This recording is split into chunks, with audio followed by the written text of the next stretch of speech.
Hey everybody, this is Amy Wells, Titans Amy from the Tennessee Titans. This is Nate Bain, Titans social media manager. Hey everybody, it's Rhett Bryan, game day host of Titans Radio, and you're listening to the Titans of the Southwest podcast with Lito and Big Mo.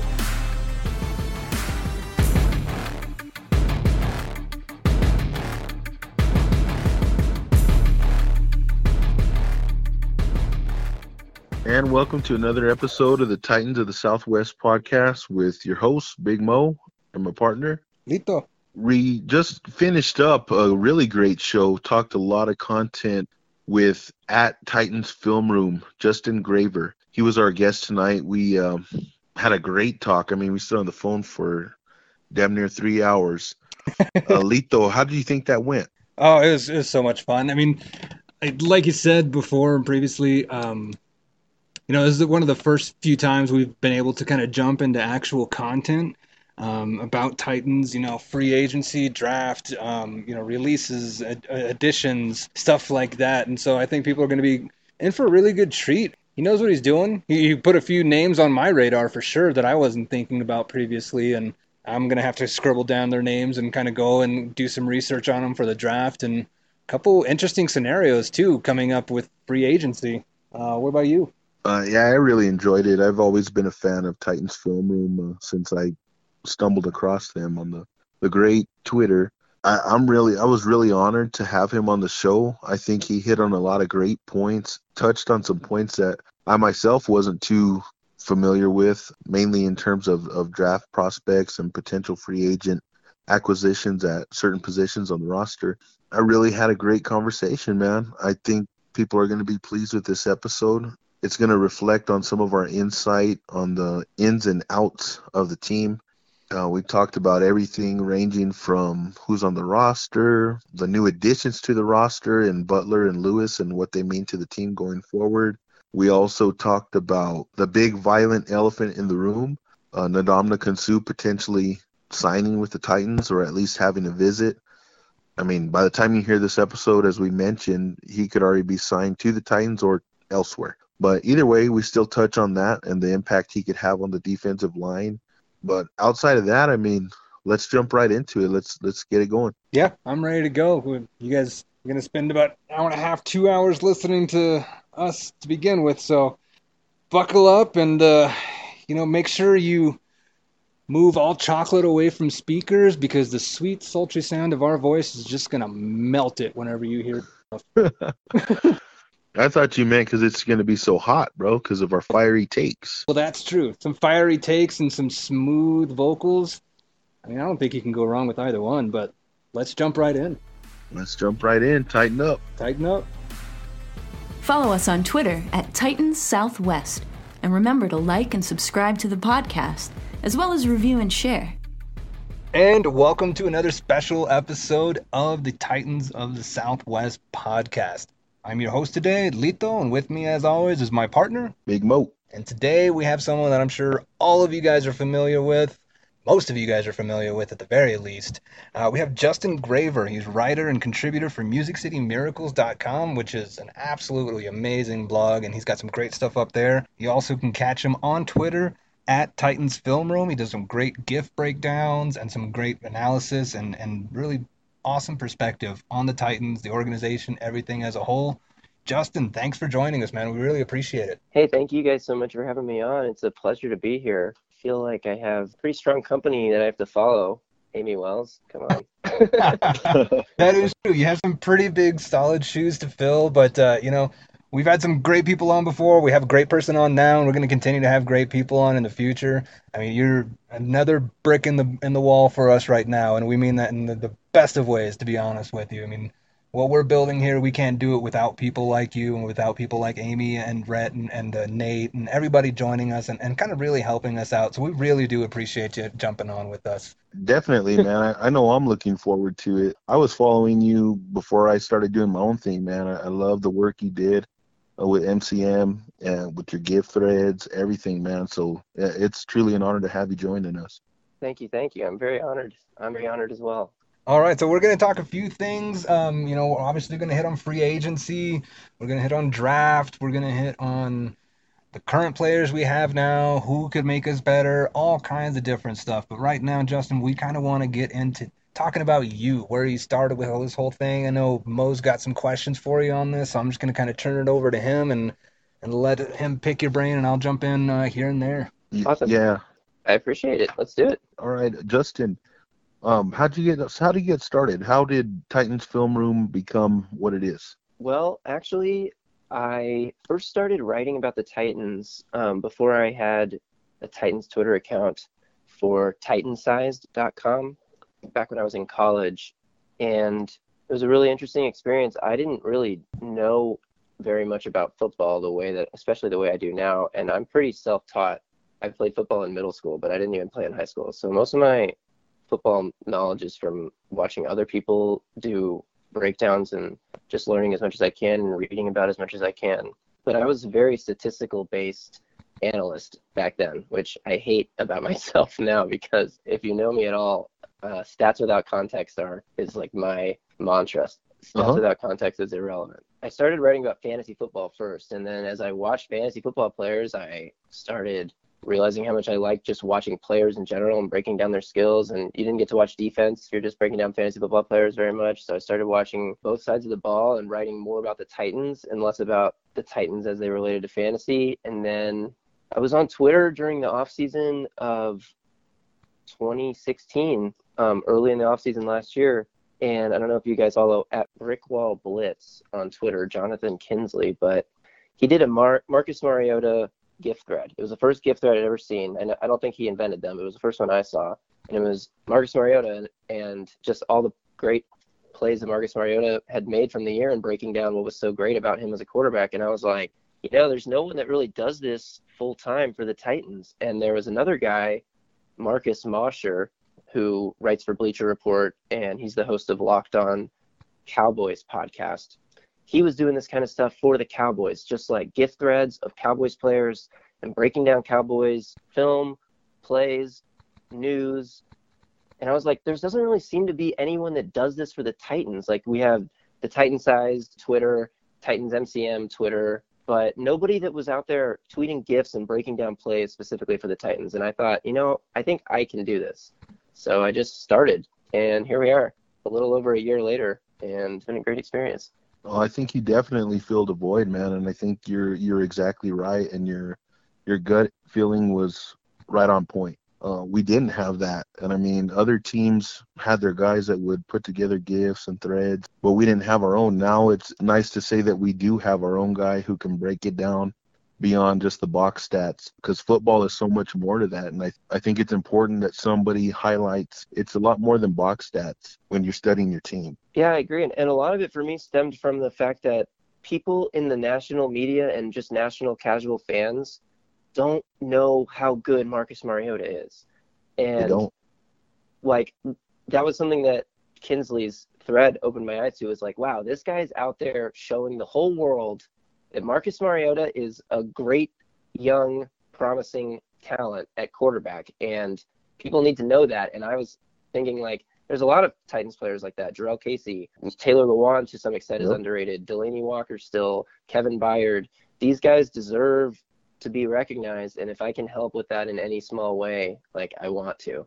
So that was another reason I started it. Well, I know I've liked it. Lito, what do you want to add to that? I mean, I think you said it really well. I mean, there's a void, and as soon as you see that need, you fill the need. I mean, I don't know if you guys have ever seen the movie Robots, but I got kids, and I've seen that movie. And that was like the thing, is see a need, fill a need. And I think that's what you're doing. You're filling that need. You're filling that void for the Titans fans that don't have this national recognition that all these other teams do. I mean, you are in Texas. You know the Cowboys are freaking everywhere. And like the Patriots, I mean, there's a handful of teams that just get a lot, or at least a majority of that coverage. So fans kind of have to go find it themselves, and I think Twitter is becoming a really good medium for that. And I think you're one of the more well-known that's strictly Titans and putting together those gift threads and really breaking it down. So, I mean, I think that was extremely smart, and I know I appreciate it. Well, thanks. You're welcome. I think what I wanted to add to that, Justin, I think you're filling a bigger void than you know, because with this day and age of social media, a lot of times people don't want to read. The visual is a lot more important.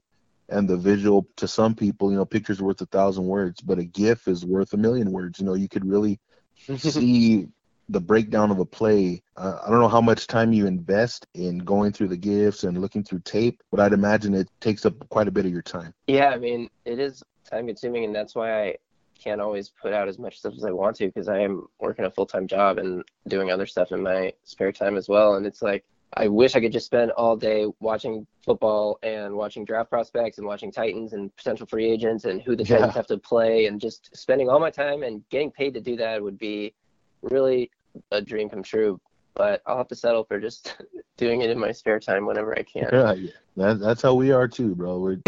We're diehard Titans fans too, man. We wish we could dedicate all our time to putting out content, dissecting tape, everything, and to get paid to do that would be the ultimate dream job. And that's something we touched on with Amy too. Like, that's the ultimate dream job, to be right there in the mix, in the thick of things with the team that all three of us love. Yeah, what did she say? She gets paid to go stand at practice and watch football players run around or something like that. She actually loves football, man. Total football person. Like, that's all she wanted to talk about, football, which, and it was Titans football too. So, I mean, we love that. I heard her say she was in her bed on a Friday night watching the Combine. Yeah. In college. That's dedication, bro. Yeah, that's crazy. That's awesome. Yeah, she was awesome. So cool. So speaking of the love for the Titans, I got to ask, man, because, I mean, I know you heard episode 1 where Lito and myself kind of talked about how we fell into being a fan of this team. What's your story behind it? Why the Titans? Well, Lito, you mentioned this earlier. I am from Dallas. I was born in Dallas, in a suburb called Plano, Texas. And everybody there is a freaking Cowboys fan. Everyone. And it's really, really obnoxious. And when I was a really little kid, the Cowboys were playing and winning at 3 Super Bowls. And so at the very beginning of my life, I was a Cowboys fan. I'm a little ashamed to admit it, but they won 3 Super Bowls while I was a fan. Air quotes fans. That's pretty cool. Yeah, you didn't know yet. And then the Houston Oilers moved to Nashville. And I thought it was really interesting that there was like a new team starting. So I kind of like started like paying attention to them as like a little like 8-year-old kid who loved football, even younger actually, I think like 6 years old. Then there was another team in my league. I was playing Pee Wee football that changed their name to the Titans right when the Titans changed their name to the Titans. And I was like, man, the Titans, that's such a cool name. I wish I could play for the Titans.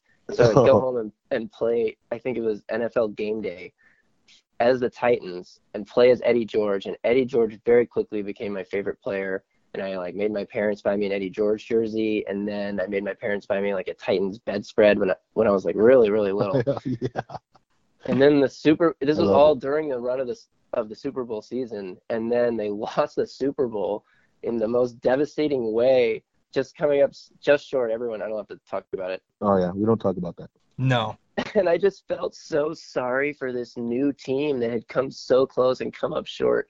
And I was like, I want to say that I was with this team from the beginning, and this is dumb that they didn't win. They're obviously going to be good. I'm going to be a Titans fan, and the rest is history. Well, I'm glad you're on the same boat that we are, man. I mean, we're all still, heartbroken over that Super Bowl loss, especially the way it ended, but that's about all I want to talk about that. One of the worst memories of my life. Now we seem to be headed in that direction again. We got leadership from the top down. John Robinson's really helped reconstruct the team.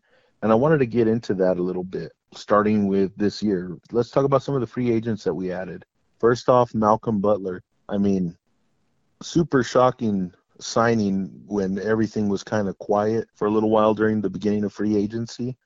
But I really think the addition of Malcolm Butler, regardless of price, really solidified the secondary. What do you have to think about that, Justin? Yeah, I totally agree. People see the number 5 years, $61 million, and think that it's a little high, but you have to really think about the guaranteed money, not the total contract. And he's only guaranteed $30 million. I think the full breakdown details of his contract haven't come out yet, but I think it's going to be 2 or 3 years that the Titans are really invested in, and then they'll probably be able to get out of it. Yeah, it's front-loaded, I believe. Yeah, it's got to be, especially with what the extensions the Titans have to pay soon. But I totally agree. It was shocking. I was very pleasantly surprised when I saw the news first break.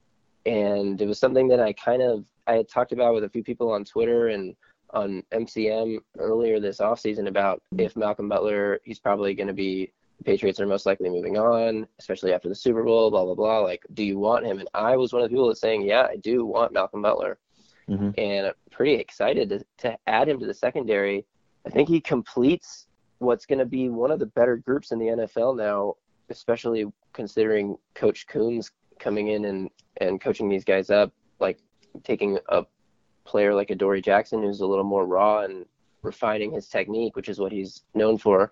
Malcolm Butler is a guy who's always kind of won with technique and film study because he's not the most athletic, but he is a guy who matches up with the speedsters of another team. He's kind of like what we said Adoree Jackson was going to be when we drafted Adoree Jackson, and then they didn't really use the cornerbacks that way last year. But I think Malcolm Butler will be a guy who can match up with Antonio Brown, with Odell Beckham, while Logan Ryan is on the other side bracketing DeAndre Hopkins with Kevin Byard over the top, and you have Malcolm Butler sticking on Will Fuller and Adoree Jackson. I mean, you can't have enough good defensive backs, and it seems like the Titans have a lot of them now, which is something that we haven't said in maybe ever, but definitely not for a long time.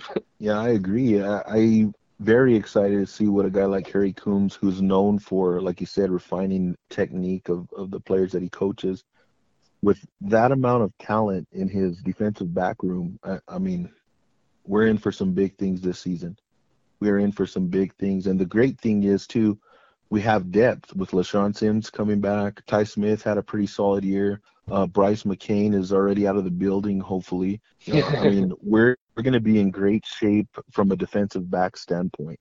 Lito, what would you want to add about Malcolm Butler? What were you thinking when the news broke? Oh, man, I was so excited. I put my phone down for like 2 minutes. That whole day, I'm like sitting there refreshing Twitter. And I put my phone down for just a few minutes, and then I pick it back up, and it just absolutely, my phone is, it's like the battery was almost drained from everything that just hit. And it was like, oh my God, Malcolm freaking Butler. I was so happy because you watch him, and he plays like so fierce. And I thought maybe that was just all in my head.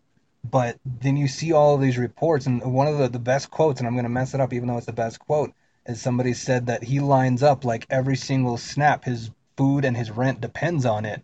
And it's like, that is freaking awesome. And then you see the gif of him just putting Steve Smith, like one of the toughest wide receivers out there to ever do it, just putting him in the dirt over the line of scrimmage. And that was great. And just seeing him do that. And so, you pull up film and you're like, okay, this guy's officially on my team now. I don't have to like talk myself into him or fall in love with him unnecessarily. And you pull up film on him, and he's exactly everything you just said, Justin. You see him lining up against Antonio Brown, against Odell Beckham, against Julio Jones, against like these number ones that the other teams have, and he's just making plays on them. Now, granted, they're highlight videos, so they're all the good ones, but I don't think I've ever seen a highlight video with Bryce McCain, guarding Julio Jones. I don't think there's something. No, I have seen a highlight video of Bryce McCain, but he's always on the opposite end of the highlight.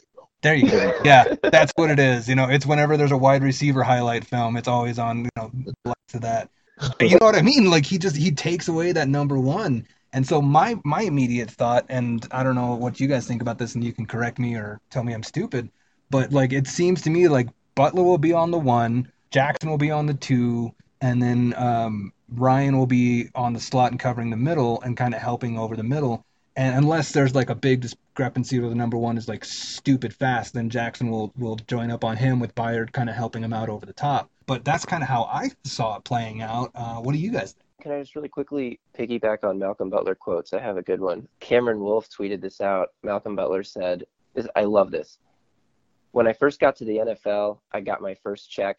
I thought I was the richest man in the world because I know where I come from. The money is what it is, but I love football more than I love money. And that is the kind of player that John Robinson has talked about coveting, a type of player who loves football. And it's just great that we're adding another one of those guys to the team, to the locker room, to the cornerback room. He's going to make everyone better. He's going to make Corey Davis better because they're going to battle in practice. Yep. Corey Davis got the best of him in the playoffs, so I expect Malcolm Butler will be very competitive in practice and stuff. It's going to be really, really exciting. Well, it's going to be really fun, man. I think a bonus of signing Malcolm Butler is now we don't have to really draft a cornerback, I don't believe. I think we're pretty solid in that spot. When many had us maybe taking a cornerback in one of the first 2 rounds, that's done. We have our guy, we have our cornerback, we have our corner set. Safety position is pretty solid. I mean, it helps the roster, but it also helps open up options in the draft. Totally agree. To touch on what Lito said, when he was kind of trying to figure out the structure, I think probably 70% of the time it is going to be exactly as you outlined, with Butler as the 1, Adoree' as the 2, and Ryan rounding out at the slot position. But I also believe that Coombs and Pease are going to put them in and rotate them in whatever position that they want. They're going to have that flexibility because all the defensive backs are going to be playing with that mentality that Coombs helped develop at Ohio State, which is nobody's catching a ball on me. And I think that really is going to take the secondary to the next level. Oh, yeah. Their attitude, their nasty attitude. It's going to be – we need a nickname for the secondary now. Oh, I heard somebody say the Legion of Coombs, which I kind of Legion of Coombs. Yeah, I know who said that. It was Blake on Twitter. Yeah, that was awesome. Blake, at Blake Tucker, if you're looking for him. Shameless plug. No, there's no shameless plugs. There's only plugs. That's all right. We're all in this together. Yeah. I do like the Legion of Coombs. I think Coombs he's going to be really good. We do need a nickname for them, and then we need a nickname for Dion Lewis and Derrick Henry. I've seen David and Goliath thrown out there. I like that one. Oh, that's sick. That's I haven't pretty seen good. that. I think there's... I want to give Blake another shout out. He came up with Juke and Nuke. Oh. I like that. We got to get that guy, man. If he's developing all these nicknames, man, we got to maybe bring him on one of these days. Yeah. Anyways, yeah, I think we definitely do need a good nickname for them. We should run a poll. We should do a poll on Twitter. I like Legion of Coombs, but as far as like national nicknames go, like most times people don't know who the secondary coach of anyone but their own team is. So I don't know if people would get that one, but it might make Kerry Coombs famous if we spread it well enough, which would be cool. Now my head's racing, man. I want to dub these guys with a nickname. Yeah, it'll come during the season. We'll figure it out. Yeah, for sure. Well, moving on from that, let's talk a little bit about Dion Lewis. I don't know about y'all. I mean, I saw some of your tweets, both of your all's tweets, and I think we were all kind of misty-eyed during Dion Lewis's press conference. That dude is all heart, man. I love the signing when it came out. What do you think about the signing of Dion Lewis, Justin? What do you think he's going to add to the team? Dion Lewis was my top targeted free agent running back for the Titans. I love him as a player. I had him on all my fantasy football teams last year, so I was watching him a lot every week anyway. And I think that he's exactly what the offense is missing as far as skill set and personnel that the team already has, is the running back who can threaten defensive mismatches out of the backfield and line up in the slot occasionally and get matched up on a linebacker and abuse him with a beautiful route and make good catches and run good routes. And he didn't have to pass protect very often for New England, but he did a pretty good job of it, better than Derrick Henry did for the Titans, although his pass protection is a little worse than people make it out to be. But he's not great by any means. But Dion Lewis can be the guy that Derrick Henry lines up in the backfield, and Dion Lewis is lined up in the slot or on the other side of Mariota if they're in a shotgun. And he's the kind of inside the tackles runner that you don't expect from his size, but he's a tough between the tackles runner that he's the kind of guy that when he's on the field, you don't know if the team is running or passing. And that can be a huge advantage to the offense, and especially somebody like Matt LaFleur, who's talked openly already about having different plays that look the same before the snap. Dion Lewis is the perfect guy to be the running back in that kind of system. Oh, I completely agree, man. And you mentioned his size, how he plays.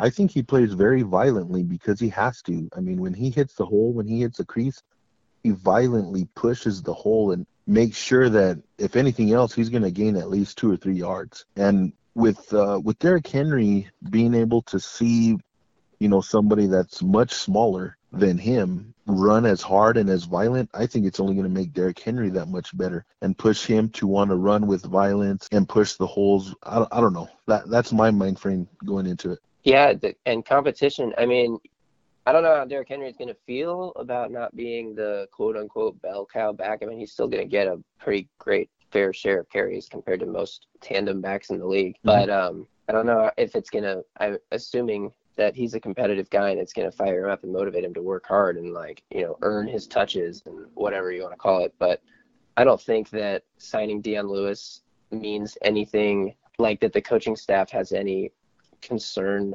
with Henry going forward. It's about adding another piece to the offense that can be a threat to defenses. Right. And most NFL teams have that anyway. They have two backs that they could kind of lean on. Some have 3 and 4 running backs that they rely on, depending on certain skill sets. Yeah, and I think. Matt LaFleur was the quarterbacks coach in Atlanta when Devonta Freeman and Tevin Coleman were one of the best duos of productive running backs in the NFL. He's been around that kind of team. He was with Todd Gurley in Los Angeles last year, which was not really a tandem at all, but he's had plenty of experience working with a tandem backfield. Right. And I think he's going to put both backs in their best position to be successful. I think it's kind of going to be a game-by-game thing. I don't anticipate there being like a clear-cut running back number one. I do think Derrick Henry's going to get the majority of the carries unless he dips in production. But for both backs, I think LaFleur's going to use them to their strengths. And depending on who they're playing, they're going to kind of game plan around each particular running back of who can do the most damage, depending on what defenses they're going to be facing. Yeah, I think it's exactly how it'll happen. I don't think it's going to be a starting running back and then a backup running back, or like the number 1 or number 2. I think if you guys heard Logan Ryan's interview on the Midday 180, he was kind of saying that has gone away, at least with cornerbacks, but I think it applies to running backs as well. He was saying that's really kind of gone away. You know, it's more matchup. They can put somebody out this way. They can put somebody out this way. I mean, the NFL has become such this beautiful kind of dance that you can't just hardly plug one person in and say they're going to do everything unless it's like a Todd Gurley or something crazy like that. Most teams do kind of depend on that 2-back set, and you're right, LaFleur knew that really well in Atlanta, and he did it really well whenever he was out there helping them out. And so I think it's going to be more matchup based. You know, with this particular team, they're weaker in the middle, so we're just going to run Derrick Henry up or Dion Lewis, because Dion Lewis can kind of squirt through as well. But you know what I mean? Like, they can kind of exploit that, and they have these defined pieces, and they're not trying to make DeMarco Murray do something that DeMarco Murray doesn't do all that well. I think they're going to really be able to kind of work towards their strengths a lot better. So I don't think Derrick Henry will take it as kind of a slight or somebody, you know, trying to take his job. Or I don't think he should, at least, because that's not the way it's going to be matched up or drawn up. I don't think it's going to be more of like, okay, how can we do this to kind of exploit the enemy's weaknesses as much as possible? And it does help that Henry, for as big as he is, can still catch the ball and run those screen plays 60 yards for the touchdown. So you can't really game plan. If you look at it from a defensive perspective, you can't game plan like, oh, they have Lewis in there, you know, they're going to do this particular thing, or, oh, they have Henry, they're only going to do this particular thing. I think they're going to mix it up a lot, and they're going to keep the defense on their toes. I think it'd be really funny if they line up in an I formation with Derrick Henry doing the fullback position and Dion Lewis in the back. Holy crap, that would be a nightmare if you're a linebacker trying to figure out what they're going to do there. Yeah, and I think with Dion Lewis, man, one thing that I liked right out the gate from his press conference, one thing that I took anyways, is how he immediately quashed any concerns of a running back controversy. You know, he embraced being Henry's teammate, kind of gave him his own props for being a skilled running back, and looked forward to working with him as opposed to working against him. He did highlight that he's going to compete, but that's what you want. You want to push each other. And I don't think there's any problem and there's going to be any running back controversy having these two backs. I still think they might add a running back in the draft, but we'll touch on that here in a little bit. Let's touch on the guys that the Titans retained. We kept Klein. We tendered Spain, so he's going to be back again next year. We re-signed Daquan Jones, coming off an injury, but I still like the fact that he could be productive.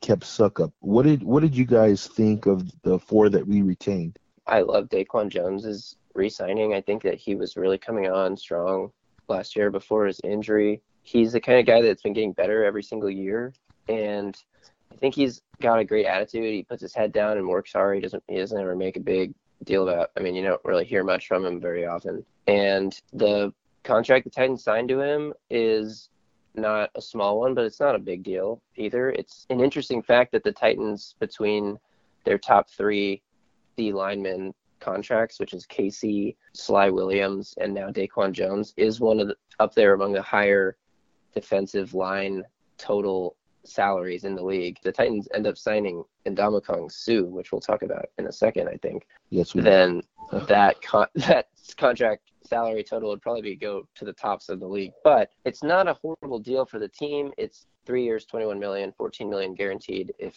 for anyone who didn't know.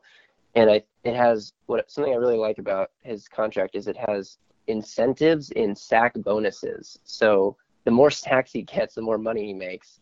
What a great way to reward a player for producing. And that's money right there. That's motivation. Exactly. It'll be fun to see him coming back, rotating with Austin Johnson, and I expect the Titans are going to add more defensive linemen in the draft. So it's a pretty strong unit right now with the re-signing of Jones, and it would have been possibly a weak unit if the Titans had let him walk. Oh yeah, it would have been something that they would have had to focus on in the draft. I do think that if we do add Suh, which we'll get into more detail here in a little bit, I think Sly Williams is gone. I don't think he makes the team next season if we do land Suh, but like I said, we'll get into that here in a little bit. Yeah, I know Rhett Bryan was really big on Daquan Jones, and for really good reason. I mean, he was on the upswing before he tore his bicep. Yeah, biceps. He was on the upswing before he tore his bicep, and I thought that Kevin King was just a Daquan Jones placeholder or replacement, but we re-signed him too, and so it's like, okay, like I forgot about him.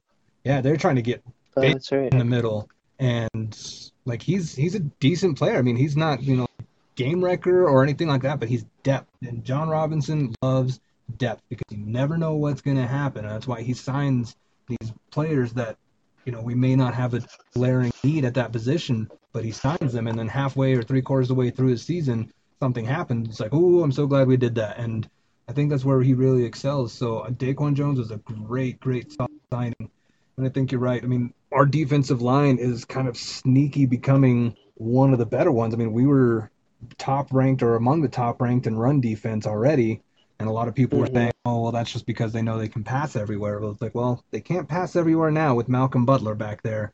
It's not going to be as easy as it used to be, and I think our defensive line is going to still hold up that top-ranked rush defense. Our defensive backfield is going to really show up, and so we're going to be kind of a force to be reckoned with when it comes to that. I agree too. It's possible that the loss of Avery Williamson is going to hurt more than we know, just because he was a pretty great run stopper himself. Awful in pass coverage, of course. That's the only thing Titans fans talk about with him, though, is how awful in pass coverage he is. So unfortunately. But he was a good run stuffer, and so, again, it's important that the Titans re-signed Jones just to not lose another good run stuffer, because the inside linebacker position is about the only hole on the team now, really. Yeah. Which is great. Mo and I were kind of talking on this earlier, and I'm wondering what your thoughts are. I know it's not something we talked about previously, but Aaron Wallace. Like, I'm kind of a big Aaron. How do you feel about Aaron Wallace and Jalen Brown, like our young guys, and Josh Caraway? Like, how do you feel about those guys? I love Wallace. I really do. I think he's great. And Jalen Brown, obviously, his play speaks for itself. But Aaron Wallace kind of goes forgotten because he was out this whole year, and then he wasn't really a high draft pick. He was having a solid preseason, too. Yeah, I actually liked Aaron Wallace a lot, too. And he's a versatile player. He can play inside and outside. Yep. And he was, I think, a 7th-round pick. And the only thing I'm worried about with him is his injury was a back injury. And I think he had to have surgery, and he missed the whole season. Did he have surgery? I'm not 100% on that. But definitely a back injury. And yeah, I know it was a back for sure. I don't know if he needed surgery, but it was a back for sure. Yeah. And bottom line is nobody used to have a bad back. So that is kind of a glaring issue going forward. So I definitely see that. I have high hopes that he can come in and impress the new coaching staff and, the staff of linebacker coaches in training camp and stuff. But I don't think he's a guy that John Robinson is going to be relying on, or the type of guy who makes you not draft another player at that position, of course. But Yeah. I really hope that he develops into something. At the very least, I think he could be a rotational piece that contributes when he's in the game. Or play special teams too. I could see him playing some special teams. Definitely. I think the Titans' number 25 pick, if they don't trade out of that spot, is almost, in my opinion, assuredly an inside linebacker. And I think that player is going to be Rashad Evans, but I don't know if he falls that far. Oh, Um, if he falls that far, John Robinson better run to the podium with that. Really, really interesting, because he is awesome. I know we have our backfield kind of shored up now, and so it is. There's a lot of people who think either edge rusher because Morgan and Rackpole are getting old, or that inside linebacker because we're really thin at that spot. So it's going to be interesting to see if he shores that up any more in free agency, or if he what hole he plugs with free agency, or if he just wants to do both of them in the draft. That's going to be something I'm keeping an eye out for. Yeah, it depends on what happens in free agency up until the draft, I would say. But I definitely think Rashaan Evans is on the radar. I also think Leighton Vander Esch is on the radar too. He's solid. I would agree with you, Justin. I think inside linebacker, only because premier edge rushers will probably be gone by that time. Yeah, I feel the same way. I think it's linebacker all the way, man. John Robinson's a wheeler and a dealer, man, so we'll see exactly what he does. I have like a little top 4 for the Titans right now that have been floating around. Granted, it's only March 15th, so Who you it could got? change. Number 1, Harold Landry. Do not think that he's falling, but if he does, he's the guy for the Titans. Number 2 is Rashad Evans, as we just discussed, Alabama inside linebacker. Number 3 would be Sam Hubbard, the edge player from Ohio State. Oh, yep. Very refined player who will contribute right away, and his Ohio State connections can't be discounted. And finally, you said him already, Leighton Vander Esch, athletic freak who could be the coverage all-around linebacker the Titans need. But he's to me the most raw out of that group, and I'm not fully sold on his sideline to sideline speed. He tested really well, but I don't know if he plays that fast. It's no surprise that everyone was shocked at his combine numbers. They were shocked because they were really good numbers, but also because they weren't necessarily expected, because it didn't really show up that insane side-to-side speed on tape. So that's my guy. He'll be the most raw and require the most development, but I think that any one of those 4 guys would make me very happy as a Titans fan. Oh, another name I would add to that list, it might end up being a second rounder, would be Malik Jefferson, man. I think he could be a welcomed addition to the defense too. I wouldn't be surprised if we end up taking 2 linebackers in this draft. I wouldn't either. That's a good point. I don't know about Malik Jefferson. As a Texas Longhorn alum, it's hard to say that Malik is a kind of a scary prospect. Do you know what I mean? Well, yes and no, but go ahead and explain. Maybe I'll understand a little bit more. He has a ton of athletic potential, and I feel like this is how I felt watching him at Texas. Was very frustrated because he was always right there to make a big play, whether it's a sack or a blown up screen or something, and he just would let guys go run through his hands. He would over pursue, play over aggressive sometimes. I think he's not a very disciplined player, and maybe Mike Vrabel and his staff, who coached Jadeveon Clowney into the first overall pick that he was supposed to be, and maybe those guys would be able to tap into the raw potential of a guy like Malik Jefferson. But from what I've seen from John Robinson so far, he's more of a raw athlete than he is a football player. And I'd love to hear, as a fellow Texas fan, your thoughts on that. Well, I mean, it's hard for me to admit, but I do think he is raw. But there's no denying his natural athletic ability. I think he could be coached up in the right system, surrounded by the right coaches, especially with his head coach being a linebacker like Vrabel. I think he could pull the best out of him and have Jefferson play up to his potential, which, I mean, we could see it. You watch games as well as I did. Yeah. You can see it's there, but it's a lot of almost. It's a lot of almost. But when he's on, man, he's like a heat-seeking missile, man. He is on point. I was watching Equanimous St. Brown, the wide receiver out of Notre Dame, who has the hardest name to pronounce in the draft. Oh, I know. Actually, that's probably not true. But I was watching him earlier today, and I happened to turn on his Texas tape, and 2 huge plays Malik Jefferson made, and I was not expecting to see them. It was from the first game of the 2016 season when Texas and Notre Dame had that big shootout. One play where St. Brown actually blocks the cornerback out of the way and opens a huge hole for a running back running like 40 yards downfield. Malik Jefferson is the guy who chases him down and pulls him down out of bounds. Great tackle. And then later in the game, just like a hustle, nonstop motor play to get a sack that was big for the Texas defense, who ended up winning that game. So I see the potential. The flashes are there, the splash plays. But he just has to be consistent and put it together. And maybe like you said, Vrabel can be that guy that gets it out of him. Yeah, I think you're right. I think consistency is the biggest knock against him because it's such an ebb and flow, such like a roller coaster that you expect him to do something and make a big play, and then there's the exhale when he doesn't, but then there's the excitement when he does. That's why I kind of like him as a round 2 or 3 prospect, but he tested pretty well. Yeah, he's an athlete for sure. Mm-hmm. I've only seen a little bit on Jefferson, to be honest with you, so I probably couldn't give it near as good of analysis as you guys just did. I know that his potential's there, and he's a great athlete, but from what we've seen with John Robinson, he values production. So, right. Just at first glance and view from 1,000 feet, I'm not really holding my breath on that one. I think it would be interesting if we do get 2 linebackers, but I don't know if they're going to go 1 and 2 in rounds 1 and 2. I don't know if he's going to tie up that much draft capital in that just one position. Now, that said, I don't know what other positions he would kind of spend. That's why he gets paid way more than I do to make these decisions. So I'm not entirely sure. I think it's necessary that we do get a linebacker. Which one? I don't know. Van Der Esch, I saw him, but I had the same thing that you did, Justin, that jumped out to me was he looks slow to get to the ball. But again, I'm not a scout, so that's just me kind of looking from, on my couch watching this kind of stuff. But he does make plays.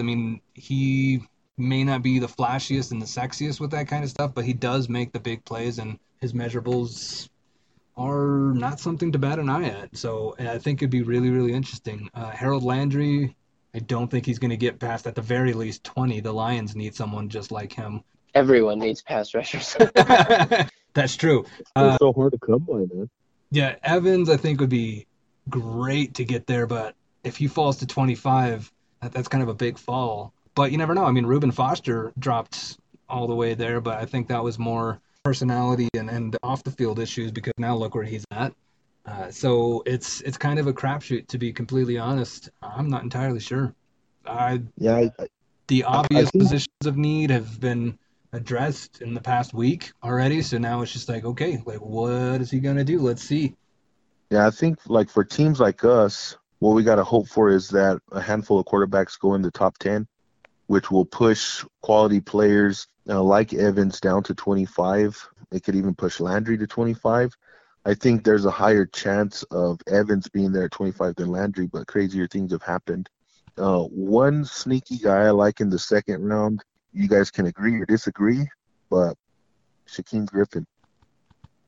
I could very easily see him being the second-round pick, John Robinson's second-round pick. What do you guys think about that? I like him a lot. I don't know if he'll go that high. I think the Titans could probably wait.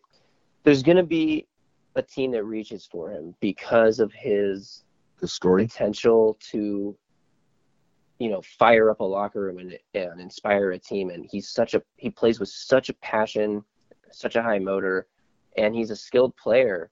But before he had an incredible combine, I feel like he was a 5th or 6th round prospect, mostly a special teamer. He's a little undersized to be an edge rusher, but I think he could operate a lot of places on the defense with a 4.38 40. He could cover receivers as a nickel safety or something like that. He's going to be a versatile piece. He's definitely going to be a gunner on special teams because he's going to run down the field faster than anyone, and he knows how to tackle, and he's physical, and he can hit. And I think such a sure tackler. And I think if you really want him, teams are going to fall in love with him and overdraft him. So I could see him going in the second round, but I think the Titans could wait till the third round and still get him, and he may go even later than that. But I would be a huge fan. I would love cheering for him on Sundays. I would too, man. And maybe you're right. Maybe second's a little bit too high, but I just think the energy he would bring to the locker room would be contagious. It would be radiating. I mean, he would have the players in our locker room playing outside of their own skill set. You know what I mean? Because they're seeing this guy there just grinding, pushing. Round 3, definitely, depending on who else is there, but I just think he brings a lot more to the team. Kind of like what we were discussing at the beginning of the show. It's more than box stats. You know what I mean? It's what a player brings to a team behind the ordinary. And I think he could bring a lot to a team. I think he's going to make one team very happy. Hopefully it's us. I mean, to me, he screams John Robinson. But that's true. That is true. I don't know. Yeah. We'll have to see. We'll have to wait and see what happens. Yeah, I completely agree. I'm kind of with Justin on this one. His third is probably the highest I could see him going, and not purely because of the hand. I'll say that. That is something you do need to take into account when evaluating player skills, what they are able and not able to do, and it's nothing against that, and it's no slight against that, and I'm not trying to just be overly cautious with it by any means. It's just pure facts is the way it is. Third round, though, I think would be right around where John Robinson could make that move, and everyone would be like, yeah, that's the person that's going to make that move. That's the person that's going to draft him in the third round, because his production level is very high. As far as just positional talent, though, he's pretty raw, it seems. I mean, he has all the ability in the world, and I don't think the hand issue is holding him back near as much as people might think it is, but it's something that you kind of have to take into account just because it is what it is, and there's nothing wrong with that. But I agree, he's going to bring immeasurables to any team that he goes to. I kind of anticipate him going in the fourth. That's just my wild hair kind of thought process on it, but I wouldn't be surprised if a team reached and got him in the third. So I could see us going linebacker first, another position second, and then linebacker again third with Shaquem Griffith. And I wouldn't bat an eye. I think that'd be awesome. Yeah, I wouldn't hate the pick. I know that. No. There are a couple guys that if they follow the third round, though, I think I'd rather have on the offensive side of the ball. But any particular names? Okay, here's a guy that's going to be polarizing, I think. His name is DJ Chark, LSU wide receiver. He's speedster. He is a speedster. He won the combine, and by that I mean he exploded at the combine. He ran the fastest 40 of any receiver, 4.34. He was an incredibly explosive tester, which is interesting. He had a 40-inch vertical, 10-foot, 9-inch broad jump. He put up 16 reps on the bench, which for his size and arm length is pretty impressive. And he showcased his athleticism at the combine. The problem with DJ Chark is that this dude cannot catch a football. But he has speed. So here's a player that I keep comparing it to, but except he's much taller, is Ted Ginn. Yeah. Ted Ginn Jr. He's notorious for dropping the football too, man. He burns you deep, and then the ball bounces off his hands like a couple of bricks. And that is DJ Chark doesn't do that as much because he doesn't put his hands out for the ball. He's a body catcher of the worst kind. He lets the ball come into his body and then tries to breadbasket it like he's fielding a punt on like most of his catches. He occasionally extends, and he actually made a really nice catch. I can't remember which game it was in, but it was a really low throw, and he somehow managed to keep it from touching the ground. It was actually pretty phenomenal. But overall, and he made another great catch in the back of the end zone, like on a go route or a post route that was overthrown, and he managed to get his feet in and catch it. But the problem with a guy like DJ Chark, he'd be perfect for the Titans offense because the Titans need a guy they can throw on the outside and just send him down the field to take a top off the defense. They don't really have a true burner like this. Maybe Taywan Taylor can be that guy. Corey Davis will be a deep threat, but not the way that DJ Chark is. DJ Chark's like a Will Fuller. Imagine what adding Will Fuller to the Titans offense would do for them. Yeah, Will Fuller can't catch either, by the way. That's the problem. He catches a lot of touchdowns, that guy. Or at least against us, he seems to. Yeah. Or he takes them back for punts for touchdowns, which Chark does as well. And The problem is the same thing. There was a problem for Ted Ginn, the problem for Will Fuller. Ted Ginn went number 9 overall in the draft, which is freaking insanity. Way, way too high for a player like Ted Ginn. Will Fuller went 21st overall in the draft, which is still a lot higher than I expected him to go and a lot higher than I would take him. And that's going to happen to DJ Chark. He's going to be a first-round pick. So the Titans probably don't have a chance at him. Unless teams have, learned their lesson about guys who can't catch, and then Chark maybe slides down a little bit. If this guy's around in, the 3rd round, he has to be on the Titans' radar as the potential final piece to the offense, if you will. And the Titans only have 4 receivers that are worth mentioning right now, and they're all young except for Rashard Matthews. Corey Davis, Taywan Taylor entering their 2nd year, Tajay Sharp entering his 2nd year of playing football because he didn't play at all last year. So if this guy somehow slides all the way to the 3rd round, which I don't think he will because the NFL overdrafts speed every year. But if he does, he's got to be a guy for the Titans to at least consider, because he would be the completion of the offense, the last final piece, the deep threat that the offense needs to really threaten all areas of the field. But probably will go way too high. So just keep him on your radar. Yeah, I saw him, and I actually did like Chark. For some reason, I kind of have a man crush on that Equanimeous St. Brown. He's legit. I mean, he's got just a really big catch radius, but the thing is, we don't need someone like that necessarily unless it's just such a value that it doesn't make sense not to get him, I mean, if he's still there in the 4th or 5th round and we've grabbed everybody that we needed, why wouldn't you kind of get him? So I'm trying not to fall in love with him because he is, like I said, he's my man crush for some reason on this draft. But I don't know. It is what it is. Chark, though, he would be really good. But I kind of think Taylor can take the top off. The new system. I think LaFleur is going to kind of scheme him open a lot more rather than just a bunch of bunch routes. It's going to get him kind of tied up with everyone else. Him and plus Dion Lewis coming out of the backfield running his quickness. I don't know if it's going to be as high of a need to where we would draft Chark in the round that he's going to be going in, Yeah, I don't expect him to be a player the Titans reach for anyway. But if for whatever reason he sticks around, the Titans need speed. I like St. Brown too. I wrote some good things about him in my little notes as I was watching him. He's a great high pointer, and the thing I worry about with him is creating separation downfield, which is something you hear about with a lot of big guys like this. This guy's 6'4.5", 214, pretty big guy. He kind of reminds me of Alshon Jeffrey in that sense, but I don't want to say he's going to be as good as Alshon Jeffrey, but he's the same kind of raw potential big.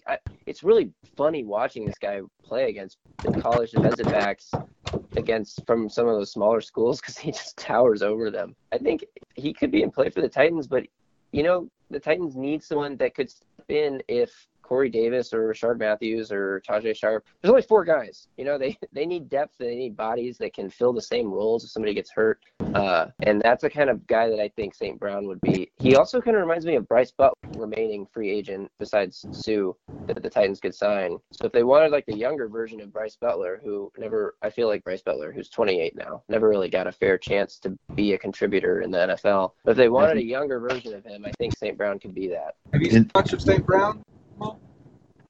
I haven't really studied him too much to have a solid opinion on him. I mean, I've seen some of his tape, but do I think he could be on the radar? For sure, especially as thin as we are on receivers. Bryce Butler, you brought him up. What other free agent receivers do you have the Titans targeting during the free agency period leading up to the draft? There's 3 guys that I'm kind of keeping my eye on the rumors about to see where they're going to head and see if the Titans have a chance of getting them. And they are Jordan Matthews, who is probably the biggest name left on the market. Or maybe that person is Mike Wallace, who's 31 years old now, but he's been a productive receiver sort of throughout his career. And the last guy I'm interested in is Jeremy Maclin. But I don't know if the Titans are going to really be interested in any of these guys. Mike Wallace, I just want to defend Mike Wallace really fast. Go for it. Mike Wallace was pretty dang good when he played for Pittsburgh. And back then, Antonio Brown was across from him, and Antonio Brown was the number 2 receiver back in those days. But Mike Wallace left Pittsburgh, where he was pretty successful as a player, went to Miami, where he was asked to be the number 1 receiver and was never that for them. Went to Baltimore, where he was asked to be the best receiver, and he couldn't be that for them because he wasn't. If Mike Wallace came to the Titans and said, hey, Tavon Taylor, I can teach you how to be an effective deep threat. Hey, I can run deep myself and be a rotational veteran presence for this young receiver core. I feel like Mike Wallace would be great at that role for the Titans. You're not asking him to be more than he is, which I feel like his whole career he's been asked to be a better player than he is. If he's put in the right role, and John Robinson's all about assigning roles to players he's interested in, Mike Wallace could be a low-cost value signing that makes a difference for the team. I can see it, man, and got to be honest, I didn't see it before your presentation there, man, but I could definitely see him without any pressure being more of a mentor, but he still has the youth to do some damage, I would guess. With the players that you mentioned, of those players, Bryce Butler might be the only one. Well, it's between Bryce Butler and Jordan Matthews that I could see kind of fitting the mold of what Robinson's looking for. I mean, that could completely change. Maybe he'll listen to a little bit of the influence from LaFleur and from Rob Ward.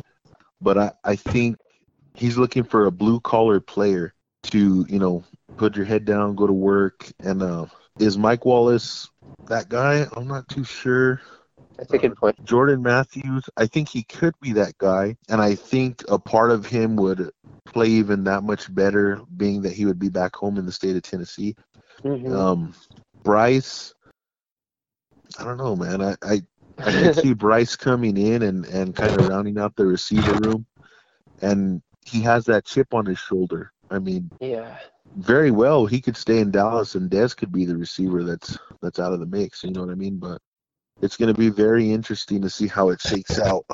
How important would you say it is to have a proven veteran receiver on the roster? How important do you think that is? I don't think that's important at all. I mean, Jeremy Maclin is really the only guy left, maybe Jordan Matthews, that could even fit that's on the market. And I brought up Jeremy Maclin, but, I don't really see – he would be somebody that if the Titans signed him, I'd be like, okay, let me go check this out and see how much I like Jeremy Maclin. But my, basic initial reaction would be, okay, cool. I think there's so much youth and upside in the room already, and Rashard Matthews can be the veteran that you need him to be, that I don't think it's important. If the Titans roll with the 4 receivers they have into the draft, I wouldn't be surprised. And if they did that, I'd expect them to draft at least one and then maybe sign a couple veteran, oldish free agents in training camp, kind of Andre Johnson-esque style. Hey, let me throw a name at you now that you bring that up. The Buffalo Bills, they recently just terminated the contract of Anquan Boldin. And I tweeted about this and kind of was met by a mixed reaction. But let me give you my little spiel, and then you can give me your response, man. Anquan, I mean, he's old. But if I'm looking for a mentor, I mean, Anquan's the guy. If we're going to take a chance on Andre Johnson, why wouldn't we take a chance on Anquan Boldin? Having followed a lot of his career when he was with Arizona and, the tour where he played, I always thought he was one of the best possession receivers in the game. I really enjoyed watching him play. Do I think the Titans kick the tires on him? No, I don't.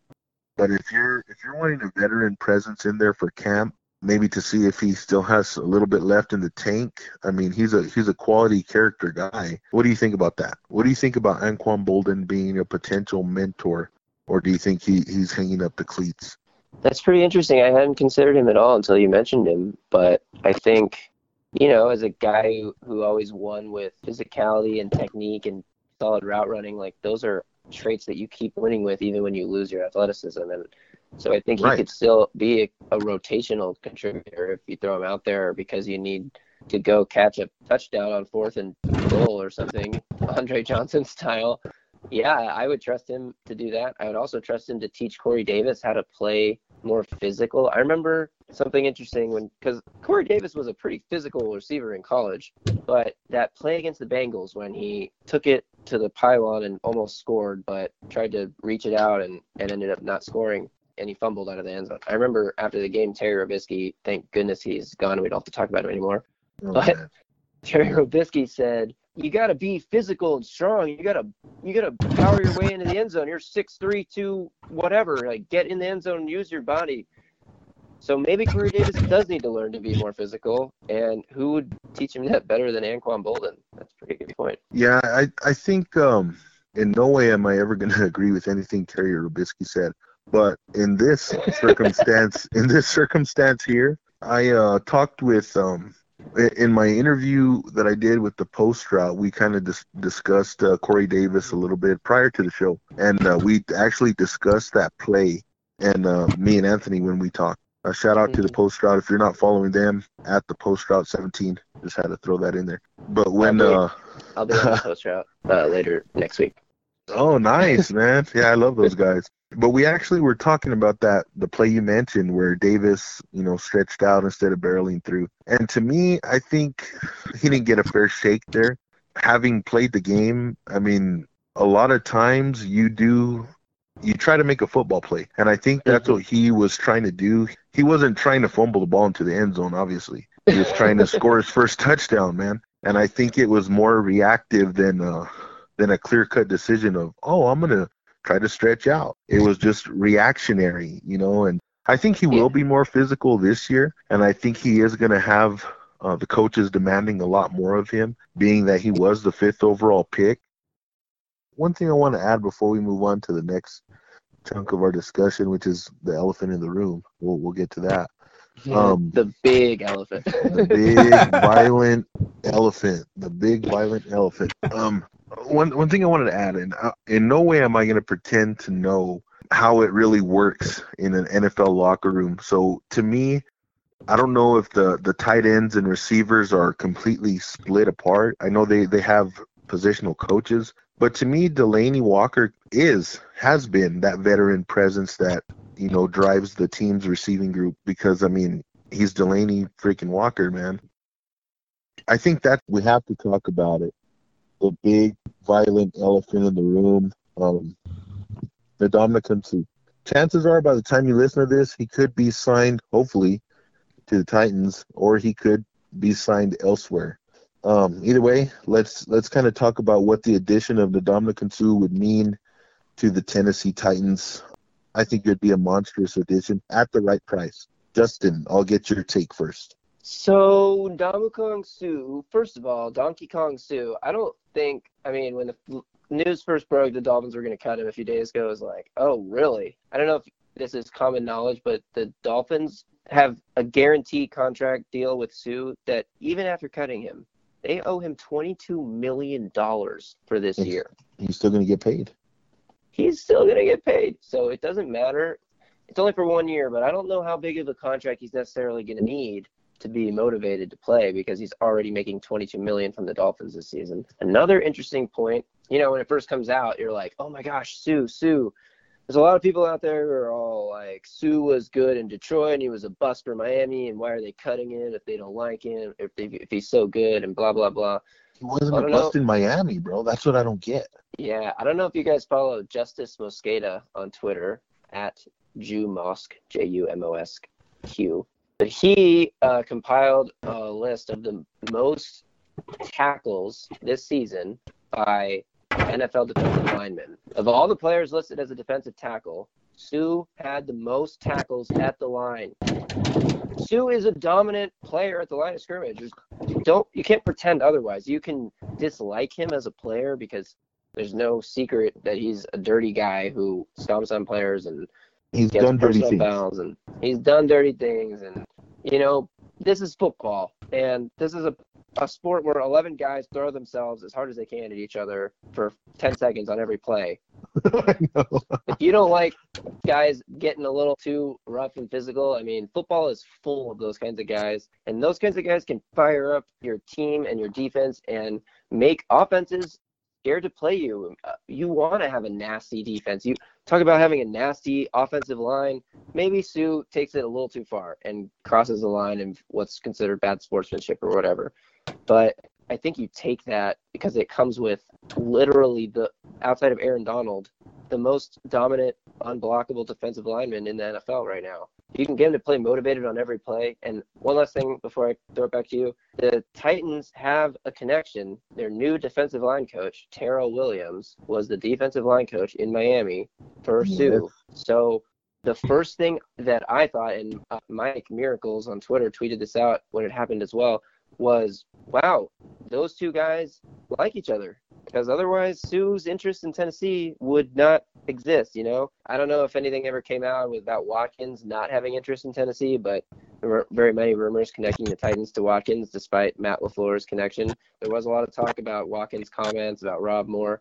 Well, it doesn't seem to be the case with Sue and Terrell Williams. So the fact that Sue is interested in visiting the Titans, that it was a surprise to me. The Titans are going to be the first team to bring him in, it sounds like. Maybe first or second. And once you get a guy in the door, a lot of times you see this. It just happened with Jordy Nelson. It happens all over the league. Wherever you go first, or if you can get a guy to come for a visit, there's a lot of times where he doesn't leave without a contract. So this could be super exciting. I mean, Jurrell Casey and Sue next to each other, good luck. Oh, man. And then throw in Daquan Jones also. I know if I'm going to add my piece on it, some people argued, well, he's a 4-3 guy. They're not paying attention to what Vrabel said. Coverage, consistency, and front multiplicity. It doesn't mean they're going to still be a 3-4 defense. Who knows what Dean Pease is going to dial up. He's going to dial up what works. And if you got Ndamukong Suh next to Jurrell Casey, a lot's going to work. A lot is going to work, man. I'll tell you that. And, I mean, one thing that's going to work is the opposing offensive linemen. They're going to have their hands full.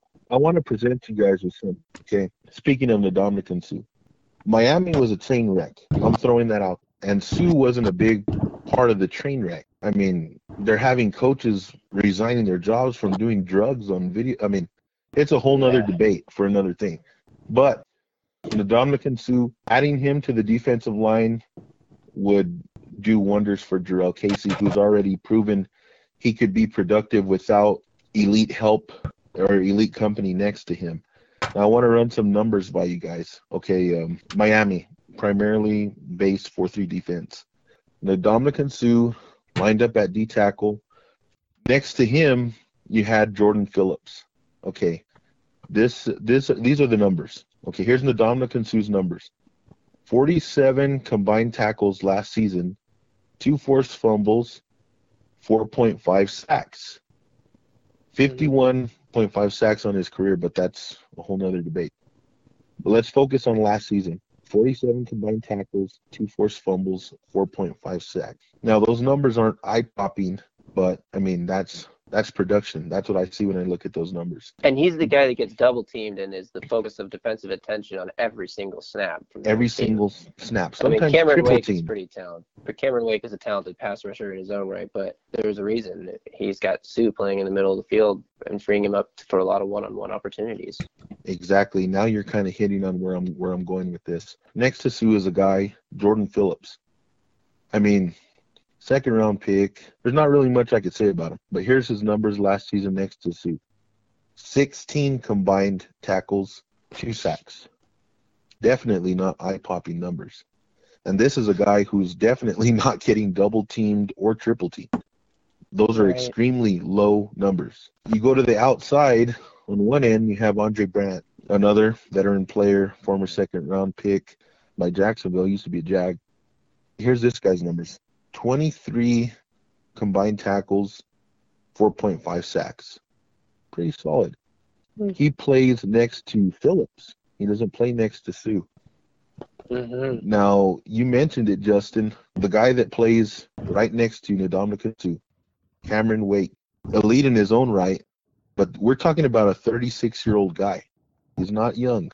He's been in the league for a while. Going into this year, it'll be his, I think, 10th season. 36 combined tackles, 10.5 sacks on the season. Can anybody tell me that his sack numbers aren't a direct result of the production of Ndamukong Suh? Does he have 10.5 sacks without Sue lined up right next to him? That is a great question. I would say probably not. I would say hell no. I would say hell no, he doesn't have 10.5 sacks. I mean, the dude's been productive his entire career. 92 sacks on his career. Keep in mind, 4 of those came against Jeremiah Patausi in one game. So. Oh, old Patausi. I remember him. Now bear with me for a second here. While you're doing that, I'm going to say my take on Sue. My big thing with Sue, and I think it's a lot of people's big thing with him, is just the personality. Now, I don't mind the gritty and the borderline dirty player, because a lot of people thought and still think that LeBron is dirty, but he's just super passionate. I can look past that. That doesn't bother me. Great point. Yeah, and the thing with him, though, is the bidding war that he is still trying to kind of make for himself. And it's if he's able to realize that he is not the player he was whenever he got $60 million guaranteed in Miami, and if he's able to kind of temper expectations for himself internally a little bit and accept a reasonable number, then I completely trust that J-Rob would not even bring him in for a visit unless he thought they were at least in the same ballpark. Now, that being said, what I worry about, and I tweeted this out earlier, is I worry about him expecting a giant number, finding out the market is not near what he thought. We are the ones that were higher among the low ones, and so he signs with us, and he's just pissed off the whole time, and he doesn't play up to the expectations because he's not getting that ridiculous contract again. That's my main concern with him. Now, I don't think J-Rob would bring him in if he was even close to that or had that bad personality or would overpay him or anything like that, but that's my major cause for concern, and I think it's pretty fair. Definitely fair. You never know how a signing is going to work out with a new team. I just think that if it works out the way that it looks on paper, Sue on the Titans could give them, no matter what it costs, you could be looking at one of the best defenses in the NFL. It has to work out, and there's a million cases of big free agent signings who are productive with all their other teams not working out. The dream team Eagles come to mind. Yeah. But I think that it's a risky take because a player, you don't just happen on to these kinds of players. These are the guys that you have to spend high draft picks on. If you can just pick him up in free agency and save the draft capital, if he's willing to come here, I'm willing to take him. A big reason why I want the Titans to hopefully sign him, and again, I stress at the right price.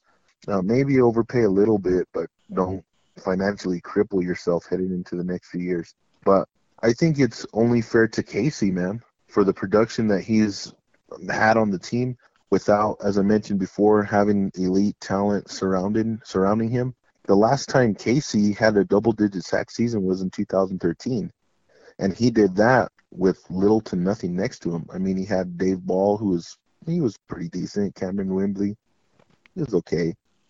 He's never played next to an elite talent like Ndamukong Suh. And I'm telling you, putting Suh on the defensive line, Casey's production would go through the roof. The defensive ends like Derek Morgan and Brian Rakpo, their production would go through the roof. It would take the defensive line to astronomical heights, and I'm not embellishing at all. I really think he could put us over the edge to be one of the top contenders in the AFC. We add Suh, we're in the AFC Championship, 100%. I can almost guarantee that. I don't think it's an exaggeration. 100% is high. If Marcus Mariota goes down, the team's really screwed. But yeah. If everyone stays healthy and it works, he's not a cancer or whatever. I don't think he's ever been a cancer. And that's a word you hear thrown around a lot.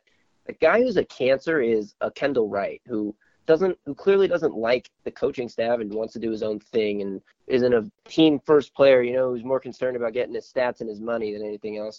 Ndamukong Suh is concerned with getting his money, but in his defense, football players get screwed out of money and have to deal with incredible bodily injury like no other profession in the world. So I don't fault him for wanting to get his money. They're all about the money, man. Everybody wants to make the money. Free agents, exactly. Free agents are always chasing money. And I can't stress enough how much it has to work out for it to work out. It's not a sure thing. But if it's the chance of it working out on the Titans literally having the best defense that they've ever had, maybe since they went to the Super Bowl since 2002, 2003.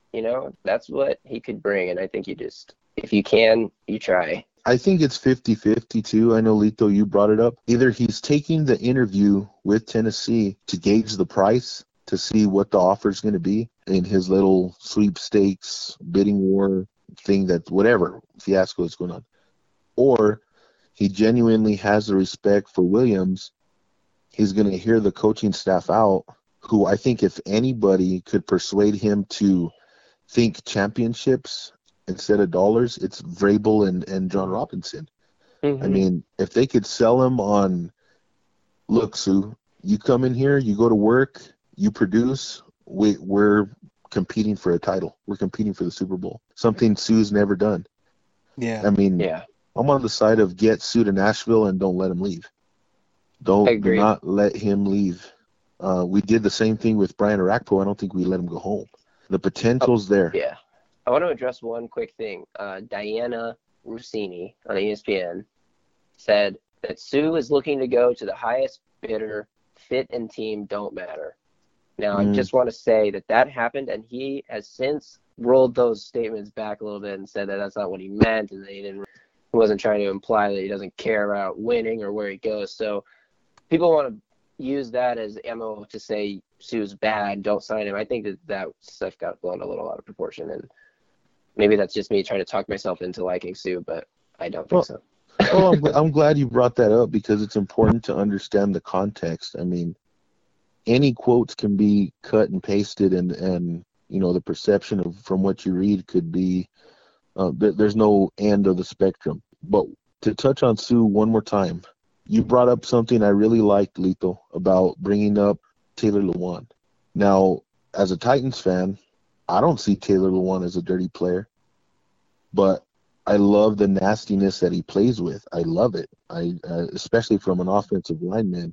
I love that he plays so nasty and that he's willing to rip anyone's head off if they try to hurt Marcus or try to do something out of pocket. For one, I think Sue versus Lewan in practice would be battles for the ages. And it's only going to make the offensive line better. But I think to call Sue a cancer is kind of unfair, because unless you were a fan of the Lions or of the Dolphins, you didn't see him every play. You only saw the bad plays. So that's going to affect your perception of the player. Totally. I think he's not given a fair shake, and I think that he does love football a lot more than people believe he loves football. Everybody thinks he's about the money. He's going to want to get paid, but I think deep down inside he wants to win a championship, and I think his best chance could be in Tennessee. Right here. Yeah, that's hard to argue, to be honest with you, and that's a really good point. I don't even think I can say anything to rebut that, to be honest. Well, that's where I'm at, man. Yeah. I know not everyone's going to agree with me, especially once this episode's published, but what did you see Ndamukong and Sue knock the soul out of a quarterback? And he's wearing your team's uniform. You'll forget the bad that he's done. For sure. Okay, I just want to say thank you, Justin, for joining us, and to everybody listening, if you're not already, which 90% of you who are listening to this probably are, but if you're not, go follow Justin at Titans Film Room for some great content. He's a great follow, one of the best follows in the Titans community. Really thankful to bring you onto the show. We really appreciate it. I mean, getting you to come on and kind of give us insight on all of these people that everybody's just kind of wildly speculating on, and then also our additions, our subtractions that we've had over the past week. It's nice to kind of get somebody who sits there and looks at film and will have more of a trained eye on this kind of stuff. Just echoing what Mo said, man. It's been a lot of fun. We really appreciate it, and you definitely are going to get more followers, and we hope that people really see how much you actually love the Titans and love looking into this, and so you won't get any of those trolls calling you someone who doesn't know what they're talking about or anything, because you definitely do, and it shows. Thank you, guys. I appreciate that a lot, and I had a blast talking to you. You don't get to talk Titans very much out here in LA, so Hey, we're in New Mexico, man. We're lucky we found each other, man. I don't know, it's meant to be. Yeah, that's great. I love what you guys are doing with this podcast. You're killing it with the guests. I'm honored to be on the roster that includes Nate Bain and Rhett Bryan and Amy Wells. It's just really, really satisfying for me that you guys value my opinion that much. So thank you. And if I could plug something really fast, I would just like to say that I'm going to be on another podcast called The Post Route, and I'm going to be writing like a special feature article for Matt Neely's RPO Run Pass Opinion. So those are my two things. Yeah, both of those are great follows as well. I mean, I know we both listen to Post Route. They're awesome. They're fun guys. And the RPO is definitely a good source as well. So I think you're plugged in with all the right people there, Justin. Thanks, you guys too. All right, buddy. You take care of yourself, okay? Thanks, Justin. Appreciate you, man. Thanks, you too, guys. All right. All right, bye-bye.